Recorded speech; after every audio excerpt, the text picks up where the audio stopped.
and welcome.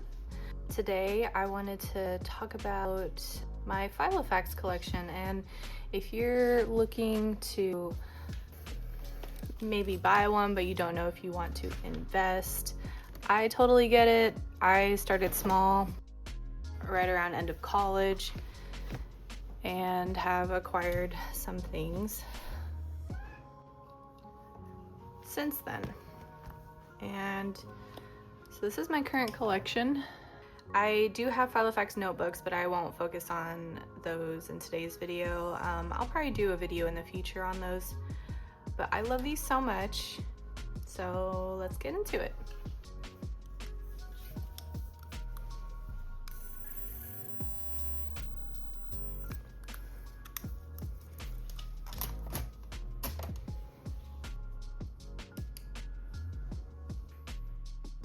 So before we get into these, just a bit of backstory because I do find it to be pretty relevant.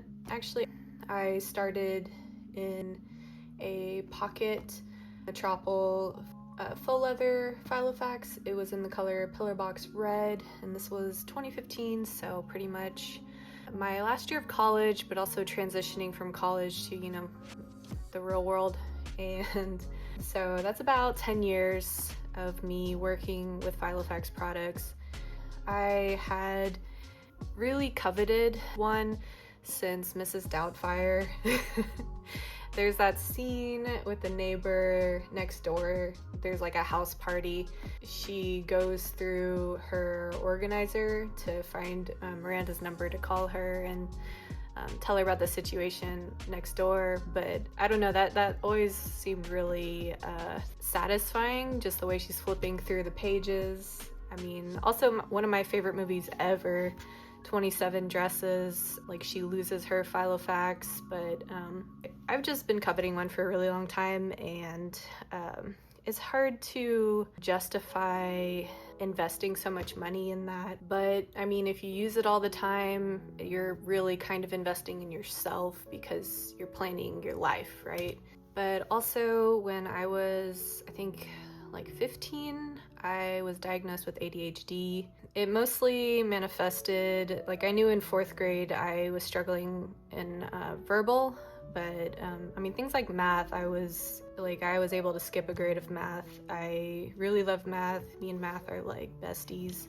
It got to the point where in high school, I got tested, and they did notice that there was an attention problem, and especially my listening skills hadn't been developed. And I tried to play it off like it wasn't that big of a deal because it felt like sort of, I don't know, special treatment. It's hard to explain, but I tried to play it off to my friends like it wasn't that big of a deal, but I guess it was probably pretty apparent because I've always been sort of random in my thoughts, and my brain has always been scatterbrained, which is probably why I like my world organized, because if it's chaos, my brain's already chaos. It's almost like, I'm not functioning properly. But that becomes important because I do feel like Filofax has really helped me with that. Like, despite struggling with ADHD, I am able to keep track of my life a lot better. Also with that, I really started with one planner. It was usually spiral bound for school, like grade school. With how my brain worked, I almost always used a binder throughout school. I just love that you can rearrange things and you can flip through it to find stuff. The dividers, it clicked for me. That worked for me.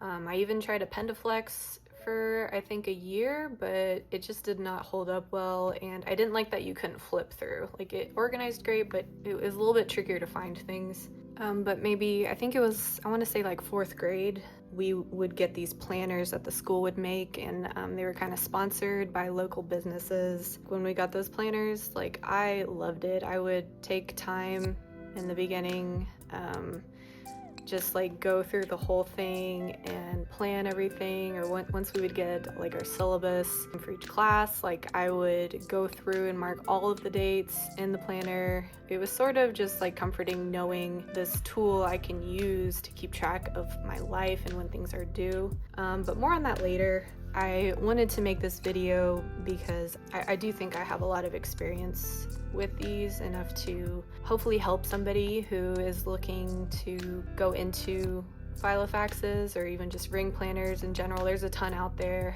and I do think there are maybe 3 main things to consider, and the first one is size, and with that your lifestyle. The second thing to consider would be what material you're gonna get, and with that maybe like the style. So like I have these two are the original, and this is a Finsbury, but like I started with a Metropole. And the third item to consider is maybe your goals, and with that is sort of the lifestyle. What are you hoping this planner will help you accomplish?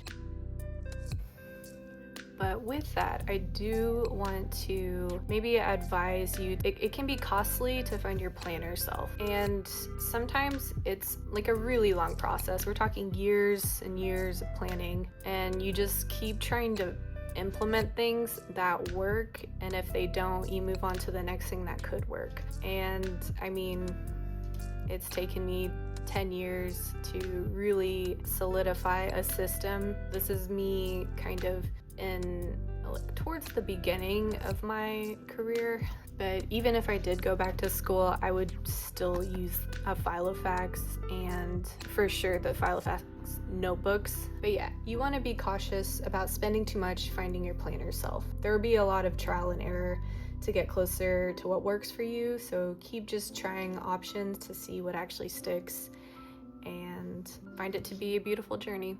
So before we get into each one, I'm gonna go into the general pros and cons of, I think, all of them. I want to say I've had the red Metropole, so that's 1, 2, 3, 4, 5. So that's 5, and that's just as far as Filofax goes. I do have another set of rings, like I have this guy, but this is for inserts storage. Okay, so let's get into the general pros and cons. So for the Filofax inserts that they make, I love those, and I still purchase them. I love how easy they are to use. The con to that would be the cost. So it can add up, but if you're using it and it's working, so you can buy planners like anywhere for probably like $10, maybe like $15 these days for a pretty decent one that's already in like a spiral or like a bound book. Let me see if I can find an example.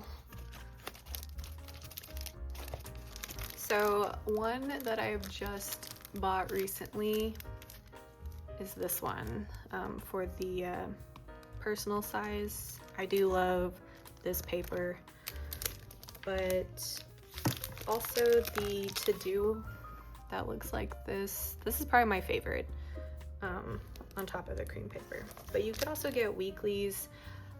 When I was using both of these as my calendar, I would do the week on 2 pages.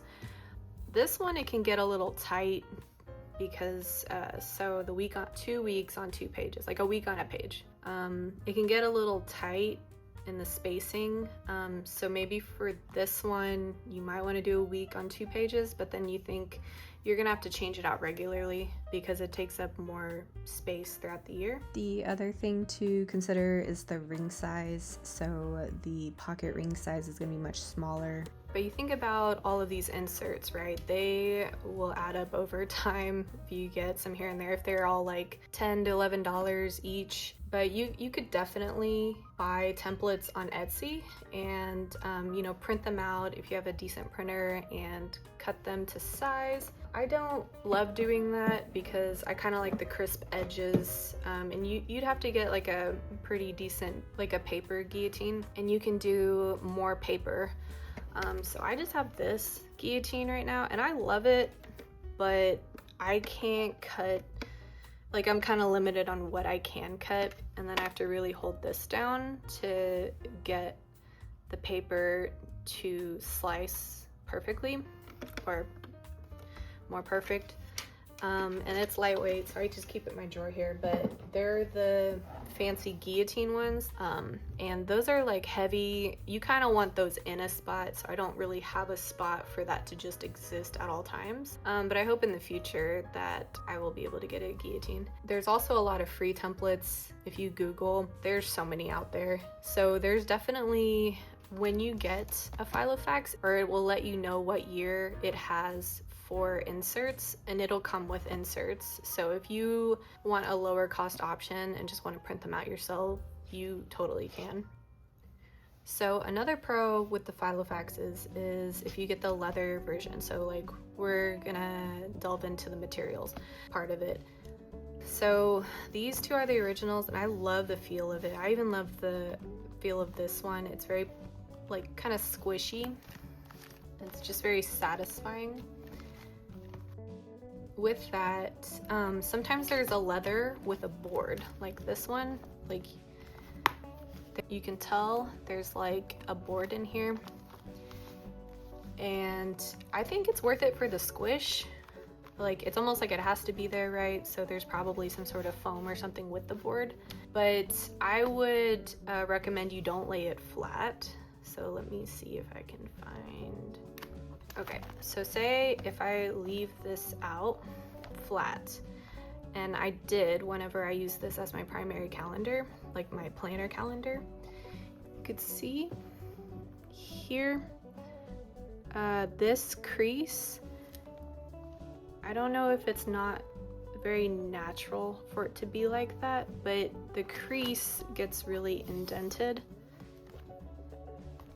and it gets kind of warped.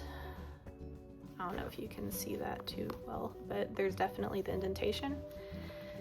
So to kind of preserve this one, I keep it closed now at all times, and maybe that's on me for having it kind of stuffed. Like, she's pretty full.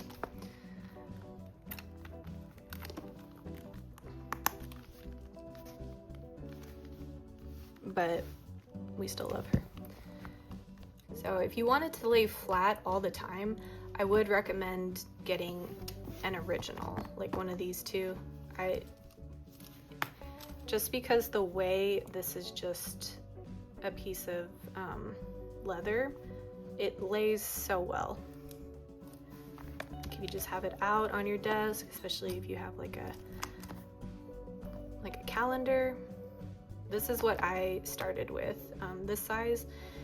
My life was really active. I was always on the go at that time, so I think this would be the perfect one, or like the original. There might be another leather that would be great laying flat, but for sure the original I think is best for laying flat.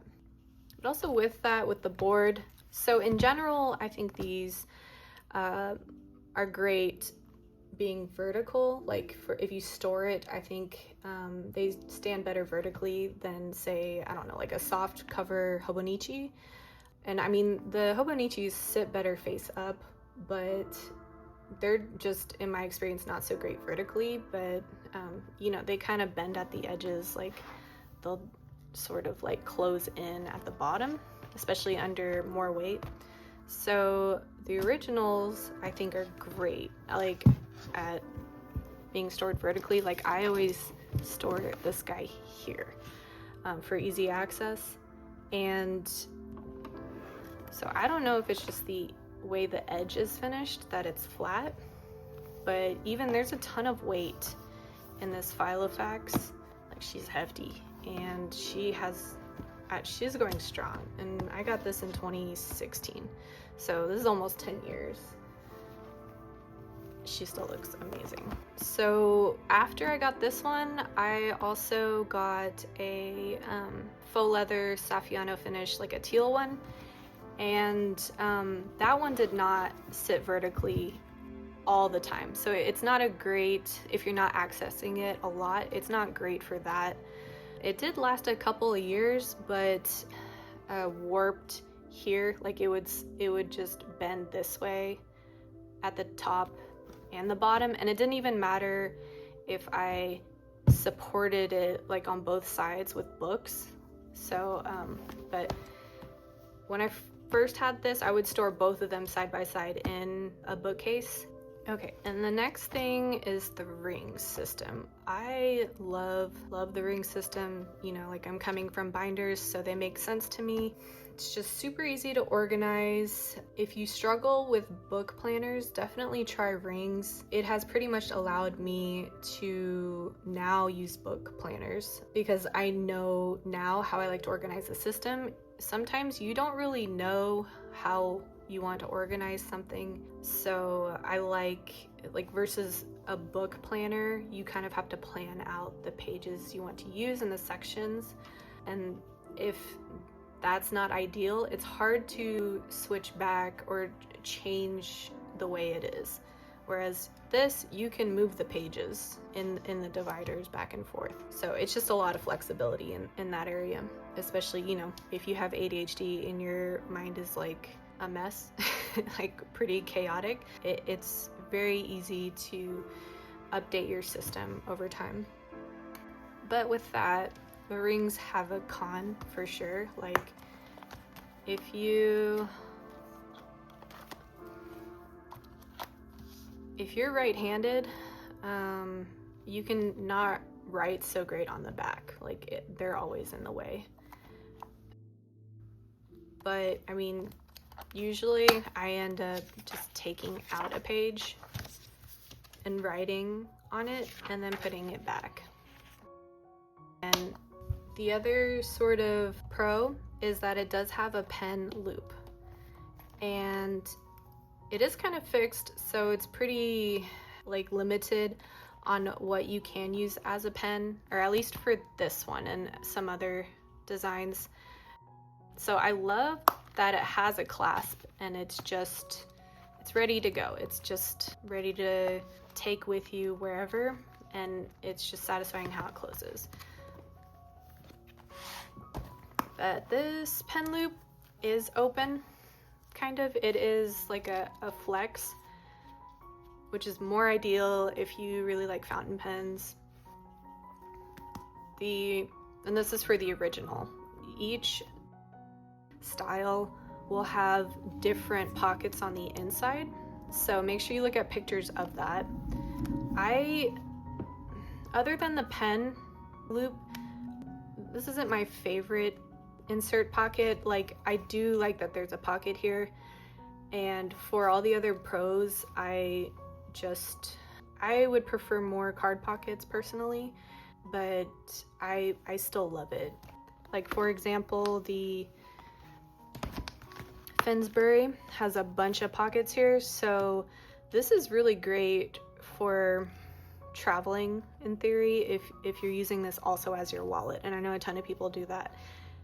I like to keep my wallets small so I can go between purses, so I mostly keep cards that I do need to access, but not quite when I leave the house.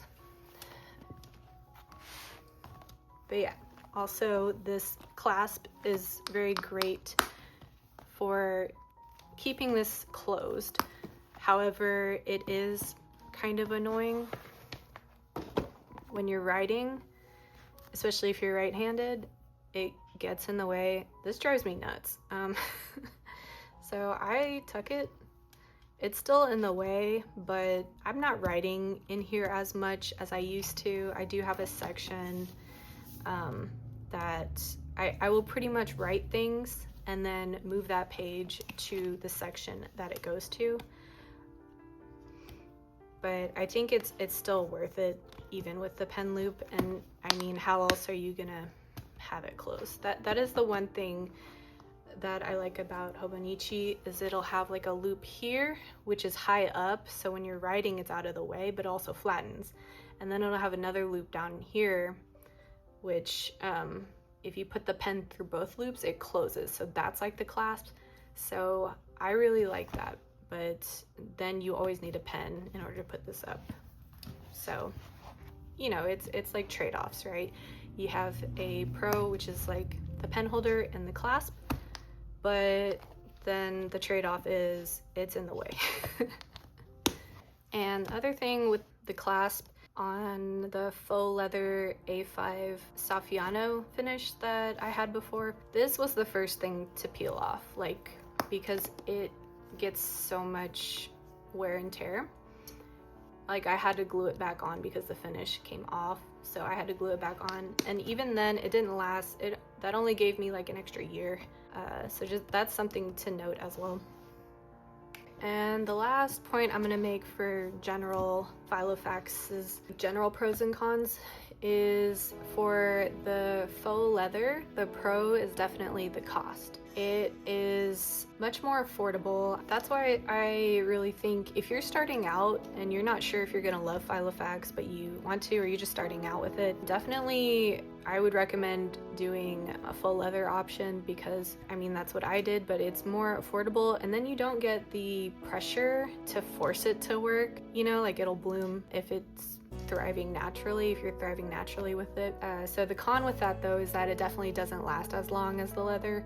Like, I loved my red Metropole pocket, but the pen loop came apart after maybe 2 or 3 years, and I did finally retire the planner after 2020 because I was working from home, I wasn't going anywhere. So I did keep it around to store refills, and I just was really attached to it. But I did end up getting the personal size planner because I was really working from home, so I wasn't needing to carry my planner around a lot. But also just if I can find, okay. So the month on 2 pages has so much extra room here than the pocket. And that is key because this is the main calendar refill that I still get for this one. I used to do 2 weeks on 2 pages, like a week per page.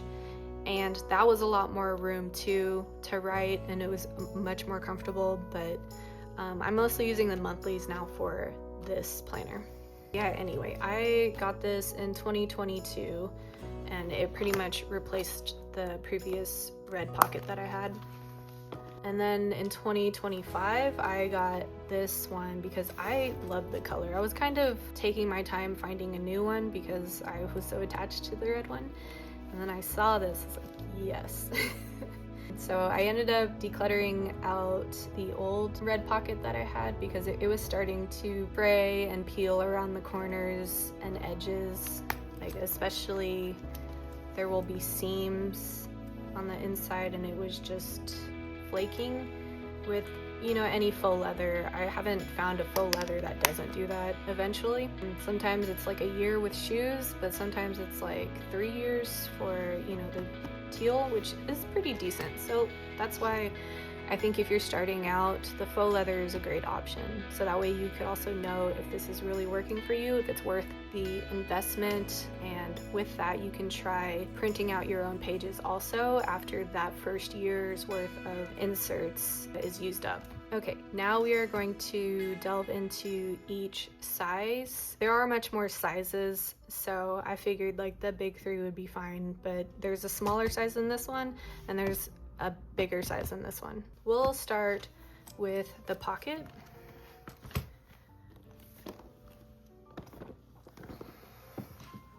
Okay, I love this size. If you are really on the go, your lifestyle is back and forth, like you drive to work, you do something after, you are traveling, this is really great. And this one fits in purses, and so does the smaller size, and that can be really key because, I mean, obviously it also fits in backpacks. So if you're writing directly in here, this is the buckle annoyance again.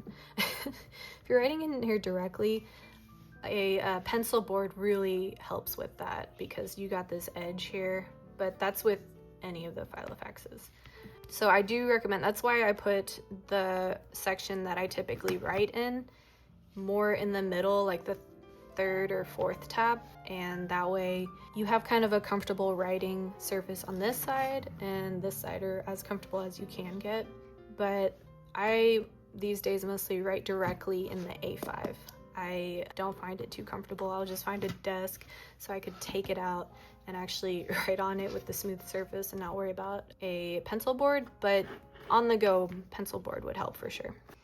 I do find this one to be really great vertically too. Like, it stands well without too much bowing on the bottom and top. Maybe because the paper is pretty lightweight, so it's not, you know, sagging under the weight of the paper.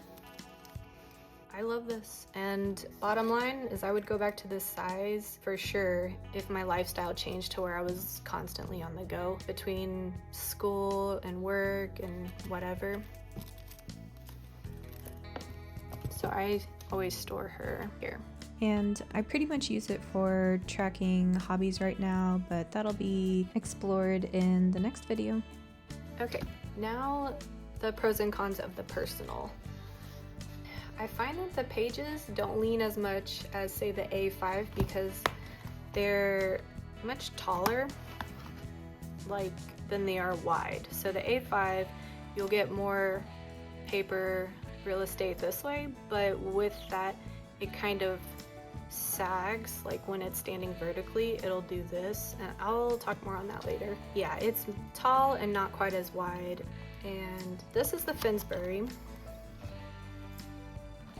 Says Finsbury there, and it's real leather. I love this because it's squishy. And for this style, the inner pockets are great. I wish all of them had these inner pockets, honestly. The trade-off is you get a fixed pen loop, right? And yeah, with that, for this style, there is a board in the cover on both sides. So I find this kind of sags more or gets warped. You can kind of see it. It's partially from me leaving it laid flat. So it can sag under its own weight when stored vertically. So I like to store this flat because of that reason. I just want her to last a really long time. My mom got this for me, and I just want it to be my life forever. And the reason I got the personal size Filofax is because I did love the portability of the pocket size, but I really wanted more, like a bigger week on one page insert, and it's gonna be tough to go back. I don't think I can fully go back. And now the A5. So this is the original A5 in the Pillarbox Red. I will probably refer to it as Red going forward because that's a mouthful. And I got this in 2016, so I found that I really loved Filofaxes after my first one, and this was a good deal and real leather, so I decided to splurge for it, and I'm so happy I did because I mean, she's almost 10 years old and she's doing great. It's the most comfortable size to write in my opinion. I think there is a bigger size, but I mean, this is already kind of unwieldy for me. It's not portable at all. So I keep this at my desk. Before I had kept it on a bookshelf, but it's best for lots of information or for, I would say, writing. I tend to, for long writing sessions, prefer bound books that lay completely flat, but I do keep information in here. Like I will write in the Filofax refillable notebook, and then I will punch holes in it. Here, let me show you. So this is the refillable notebooks. Let me see if I can find a blank page, so I'm not just flashing on my info on the internet. Oh, okay. So I do have this insert, it's the projects and goals insert for this and for the personal size. I probably use the personal size the most, but if I just need to dump a bunch of ideas, I will use these. But see how the rings are different? So you can hole punch this using the A5 puncher and put it in. So I actually do that a lot. and I thought it would bother me, but the finish doesn't get super frayed or anything, so it does work, at least for me. But I will put mostly TED Talks or podcasts or other useful information that I come across in books, and I am gonna go into that more in the next video. But I mean, another thing you can do is this size is half of a normal 8.5 by 11 inch paper. So I do that a lot, where I will cut, like I will print out something and kind of eyeball it, make sure it's like half. You know how you can do the layout to print 2 pages on one, so you can mess with the layout in the printer settings. And then I just use this guy to cut it like perfectly, because it'll give it that 90 degrees edge. And I don't recommend, you can fold it and cut it with scissors. I don't personally love that, because it just, the perfection in me gets definitely a little irritated at that. If you know, you know. But yeah, I moisturized this maybe 6 months ago, and that was the first time. I do think I'd probably moisturize it again in like a year or two, but like from having this since 2016, I am very happy with the quality. Like I said before, I did have a teal Saffiano finish that I did not love. Like I got that after this, and I would not do it again. And I mean, for that one, it lasted maybe 3 years with pretty little use in my opinion. It was mostly stored, so maybe just the storage, because you have to slide it in and out, maybe that's why it affected the clasp, but also made it bow like under its own weight. And the Saffianos also have that board I was talking about that's in here. Like it's a board, and then it has the Saffiano texture on top of it. So it does tend to get kind of saggy or warped. And then of course with the faux leather, it will peel eventually. So I really didn't like how that one sat vertically on a shelf. And that was even with other books. Like it was sandwiched between other books for support, and it still would sag. So I think to decide which route to go as far as size, material, style, there's a couple questions you should probably ask yourself. Do I want it to lay flat often? So that might affect your cover choice. Do I want to be able to journal for a long time or have long writing sessions? That would probably be a factor as far as paper size goes. Are you new to the system and just want to try it out? Then the faux leather would be a cheaper or more affordable option. And you can also print inserts and cut them out to save money. And I really like the inserts for Filofax. You could even personalize your planner layouts for the new year. Another question to ask is, how is this going to exist in my life? Like, is it going to take a beating? Because my Pocket Red Filofax, my Metropole, went through absolute mayhem in my bag. And you just sort of like throw it in real quick, and you would probably, if you need it to take a beating and last a long time, like the system would work for you, then you would probably want a nice leather one, because it's like the time that ages the leather is actually like, it almost gets better and better in a way. Whereas for how much of a beating my Pocket Red Filofax took, it did last a really long time. So anyway, that is everything I wanted to talk about today. If you made it this far, thank you so much for spending time with me today on my channel. I hope this helped anyone who is maybe on the fence or unsure about sizing, material, etc. If I hadn't gotten my first Filofax, I truly think I wouldn't be as organized as I am now and had that growth in planning. So, if you're seeing all of these things on YouTube that are just like perfect setups, Definitely don't be discouraged. everything is a process. So What you're not seeing is probably their journey to get there, and everyone has their own journey. And I really hope this system can help you achieve your dreams.